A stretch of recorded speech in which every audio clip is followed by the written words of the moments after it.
हाँ, hello friend, welcome to study 18 YouTube channel. दोस्तों, आज हम इस वीडियो में और दक्षिण अमेरिका के भौगोलिक मैप के विषय में पढ़ेंगे।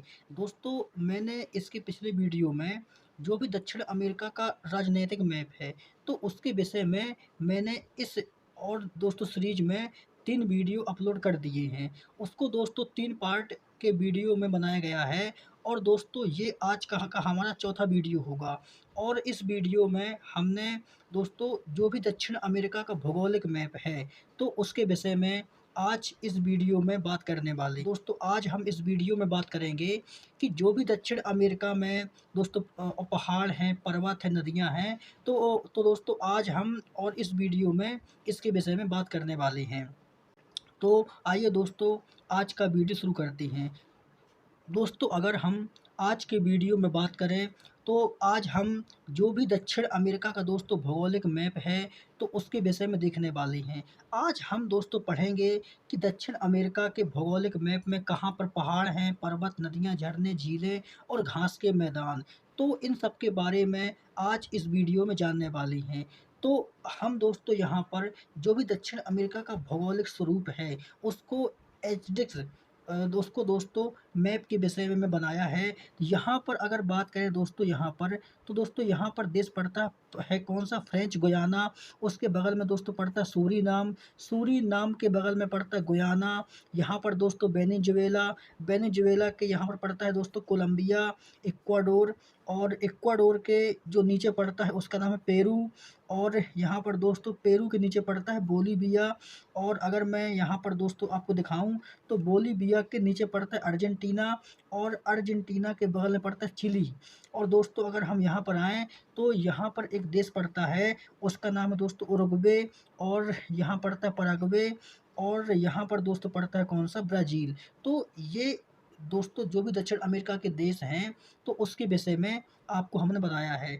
अब हम दोस्तों देखते हैं कि यहाँ पर आखिर कौन-कौन से पहाड़ हैं, कौन-कौन से पर्वत हैं, और दोस्तों कौन-कौन सी नदियाँ हैं, झीलें हैं, इसके विषय में अब हम देखते हैं। तो अगर मैं आपको यहाँ पर दिखाऊँ, तो आप जो यहाँ पर दोस्तों देख रहे हैं, ये है दोस्तों दक्षिण अमेरिका की एंडीज पर्वतमाला। ये पूरी दोस्तों जो आप देख रहे हैं, ये पूरे नीचे तक दोस्तों फैली हुई है। इसका नाम है क्या? इसका नाम है दोस्तों एंडीज पर्वतमाला। तो अगर हम एंडीज पर्वतमाला की दोस्तों बात करें, तो ये एंडीज पर्वतमाला पूरे दक्षिण अमेरिका की सबसे लंबी पर्वतमाला है। और यह ना केवल पूरे दक्षिण अमेरिका की लंबी पर्वतमाला है, दोस्तों यह पूरी दुनिया की सबसे लंबी पर्वतमाला है। आपको अगर मैं यहाँ पर दिखाऊँ, तो दोस्तों जो भी एंडीज पर्वतमाला है, ये कम से कम दोस्तों 7 देशों में फैली हुई। तो जो ये एंडीज पर्वतमाला है, ये 7 देशों में फैली हुई है।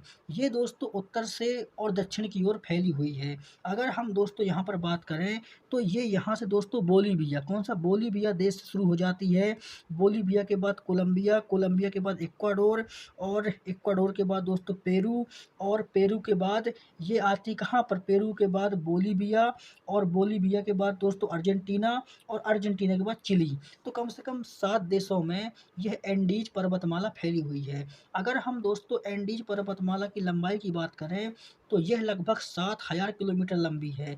इसीलिए इसको दुनिया की सबसे लंबी पर्वतमाला कहते हैं, और यह लगभग 7 देशों में फैली हुई है। अगर हम इसमें बात करें कि एंडीज पर्वतमाला में आखिर कौन-कौन से पहाड़ हैं, कौन-कौन से पर्वत हैं, तो दोस्तों जो भी पर्वतमालाएँ होती, पर्वत श्रृंखलाएँ होती हैं, वो एकदम एक बेसिक से बहुत लंबी या बहुत ऊँची होती हैं, और उनके अंदर जो भी पहाड़ पर्वत होते हैं, वो एकदम श्रृंखला बनाते हैं, वो एक श्रृंखला बनाती हैं, और वही श्रृंखला एक दोस्तों एक एक पूरी पर्वत श्रृंखला का रूप धारण कर लेती है। जैसे हम भारत में बात करें, तो भारत में है हिमालय पर्वतमाला, और हिमालय पर्वतमाला की जो सबसे ऊँची चोटी है, उसका नाम है माउंट एवरेस्ट। इसी प्रकार से जो ये एंडीज पर्वतमाला है, इस एंडीज पर्वतमाला के अंदर बहुत सारे पर्वत हैं।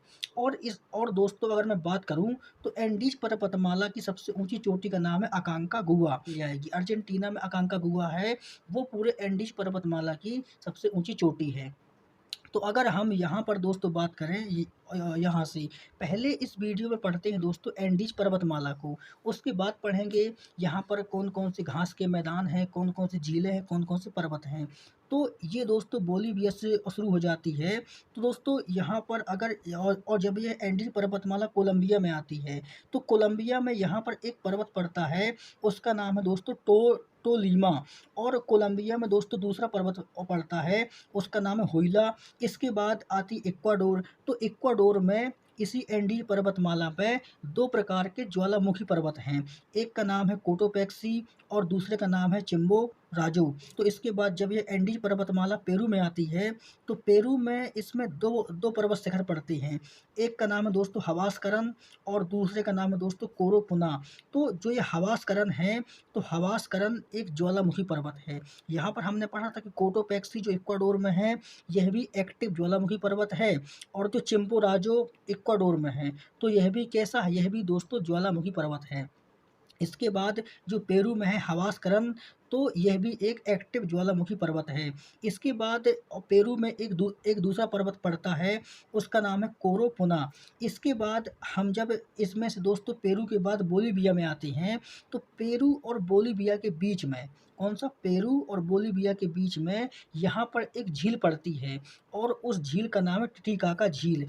और अगर मैं इस झील की बात करूँ, तो यह दोस्तों सबसे ऊंचाई पर स्थित झील है और यह दोस्तों दुनिया की पहली नौकागम्य झील है। यह पेरू और बोलीविया के बीच में पड़ती है। कहाँ पड़ती है? तो पेरू और बोलीविया के बीच में यह झील पड़ती है और यह झील दुनिया की सबसे बड़ी नौकागम्य झील है और सबसे ऊंचाई पर स्थित है।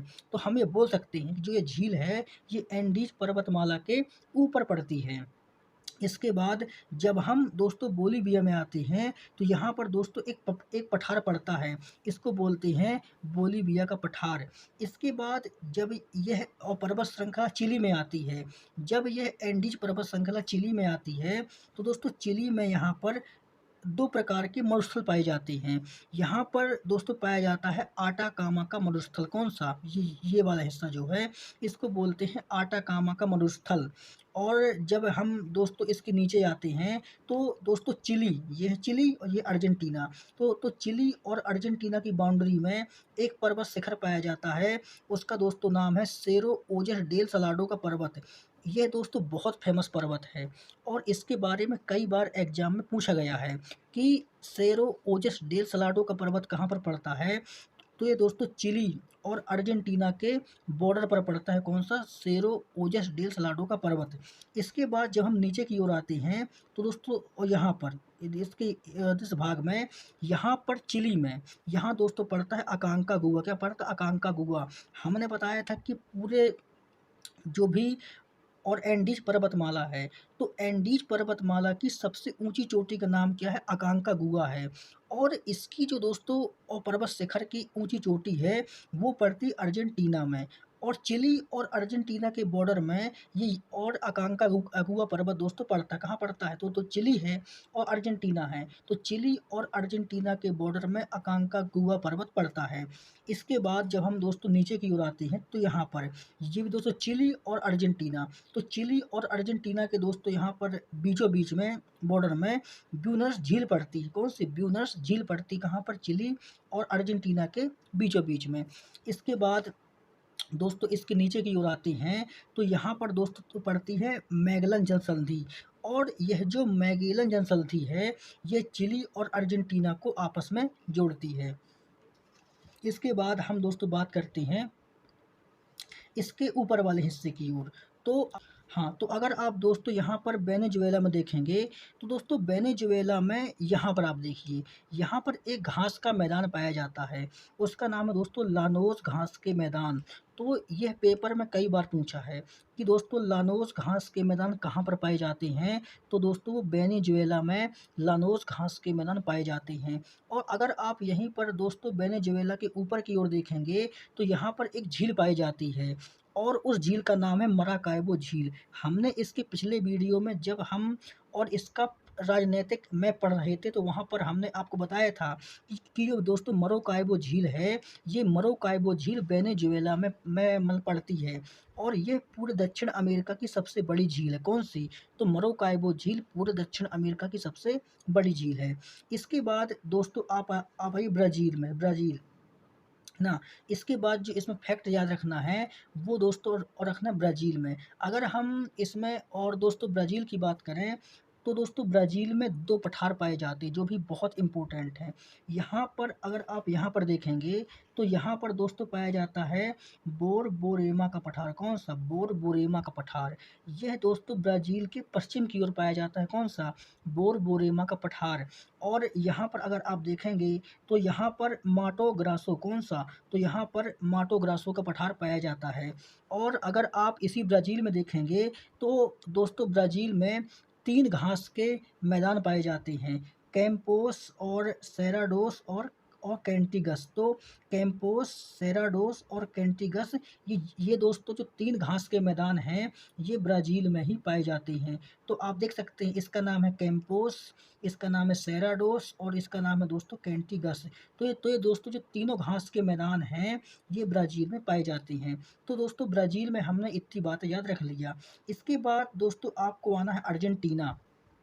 यहाँ पर आप अगर देखिए दोस्तों, तो ये देश पड़ता है अर्जेंटीना। अगर हम इसमें अर्जेंटीना की बात करें, तो अर्जेंटीना में यहाँ पर दोस्तों पाए जाते हैं पंपास घास के मैदान। क्या है? तो यहाँ पर पंपास घास के मैदान पाए जाते हैं और इसी अर्जेंटीना में यहाँ पर जो दोस्तों रेड कलर में आपको दिख रहा है, तो यहाँ पर पेंटेगोनिया का मरुस्थल। तो अर्जेंटीना में दो चीज़ें पाई जाती हैं। यहाँ पर आप देखेंगे अर्जेंटीना के बीचों-बीच में, तो यहाँ पर आपको मिलेंगे पंपास घास के मैदान और जो जो दोस्तों रेड कलर में आपको और दिख रहा है, ये है दोस्तों पेंटेगोनिया का मरुस्थल।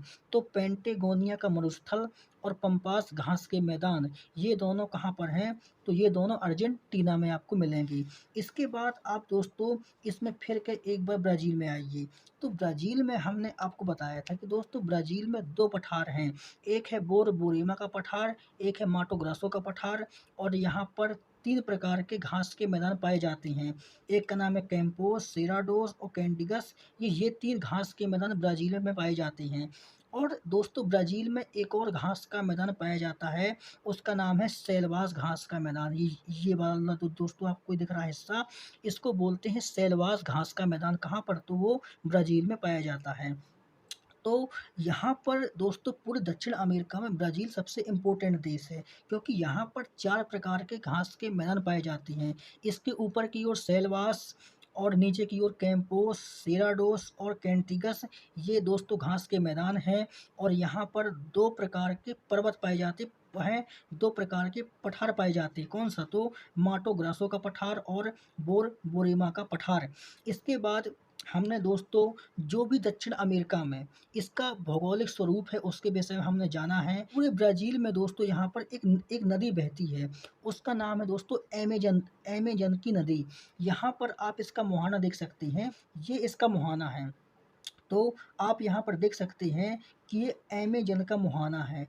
तो जो दोस्तों अमेज़न नदी है, वो एंडीज़ पर्वतमाला से निकलती है। यहाँ से दोस्तों निकलती कहाँ से? तो एंडीज़ पर्वतमाला से निकलती है और एंडीज़ पर्वतमाला कहाँ से? पेरू से।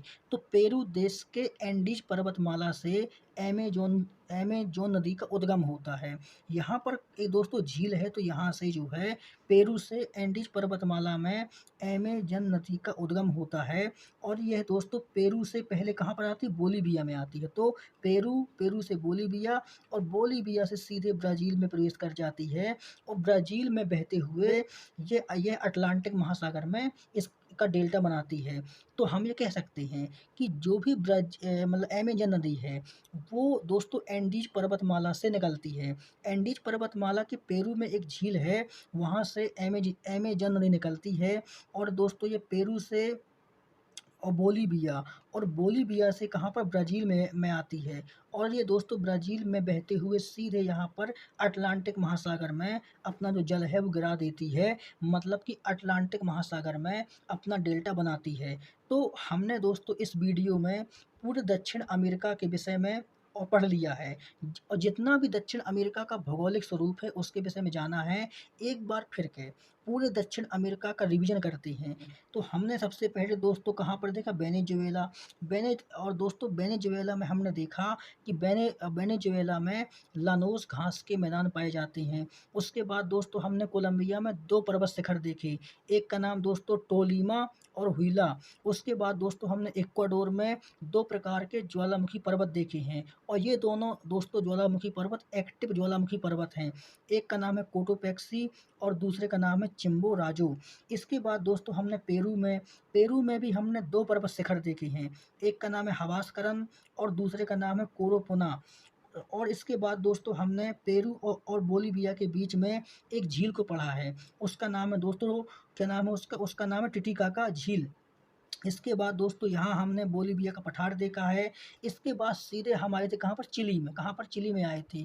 तो दोस्तों हमने चिली में यहाँ पर अटाकामा का मरुस्थल देखा है और ये पूरे दक्षिण अमेरिका का सबसे बड़ा मरुस्थल कौन सा, अटाकामा का मरुस्थल। और ये कहाँ पर पड़ता है, ये दोस्तों चिली पर पड़ता है। तो ये एंडीज पर्वतमाला के बिल्कुल बाजू में पड़ता है अटाकामा का मरुस्थल। उसके बाद हमने यहाँ पर दोस्तों देखा था, तो ये जो पर्वत शिखर है कहाँ पर, हाँ, ये पर्वत शिखर है चिली और अर्जेंटीना के बीच में स्थित है। इसका दोस्तों नाम है सेरो ओजस डे सलाडो का पर्वत। इसके बाद हमने इसके नीचे दोस्तों पढ़ा था, इसका नाम है अकांकागुआ का पर्वत और यह पूरे दक्षिण अमेरिका का सबसे ऊंचा पर्वत है। इसके बाद दोस्तों हमने इसके नीचे और यहाँ पर देखा था कि जो चिली और अर्जेंटीना के बॉर्डर में एक झील है, उसका नाम है ब्यूनस आयर्स झील।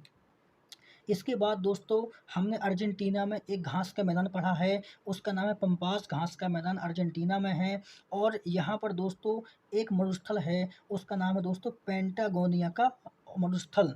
इसके बाद हमने दोस्तों ब्राज़ील में 4 प्रकार के मरुस्थल को पढ़ा है। इसके बाद दोस्तों हमने ब्राज़ील में 4 प्रकार के घास के मैदान देखे हैं। कौन सा दोस्तों, सेल्वास, कैंपोस, सेराडोस और कैटेंगस। तो ये क्या है, ये घास के मैदान हैं। और यहीं पर दोस्तों हमने ब्राज़ील में अमेज़न नदी को पढ़ा है। बहुत ही महत्वपूर्ण दोस्तों नदी है अमेज़न नदी, क्योंकि दोस्तों जो अमेज़न नदी है, इसी के आस-पास अमेज़न के जंगल पाए जाते हैं, जो दोस्तों बहुत ही घने जंगल हैं। इसके आस-पास बहुत अधिक दूरी पर जंगलों का एक प्रकार से घनाव देखा गया है। और ये दोस्तों जंगल ऐसे हैं कि बहुत घने हैं और सदाबहार जंगल हैं, क्योंकि यहाँ पर हमेशा वर्षा होती रहती है और इन्हीं जंगलों को दोस्तों धरती का फेफड़ा कहा जाता है। तो दोस्तों हमने इस वीडियो में जो भी दक्षिण अमेरिका का भौगोलिक स्वरूप है उसके के विषय में पूरी गहराई से पढ़ा है और दोस्तों आशा करते हैं कि आपको समझ में आया होगा। देखिए दोस्तों, आपको जो भी महत्वपूर्ण चीज़ें हैं, जो भी महत्वपूर्ण स्थान है, केवल वही पढ़ना है और यही एग्ज़ाम में पूछता है वो, कि कौन-सी चीज़ कहाँ पर है और दोस्तों कौन-सा स्थान कहाँ पर है, इसके बारे में हमने इस वीडियो में पढ़ा है। तो दोस्तों आज का वीडियो यहीं पर ख़त्म करते हैं और दोस्तों आप सभी को धन्यवाद।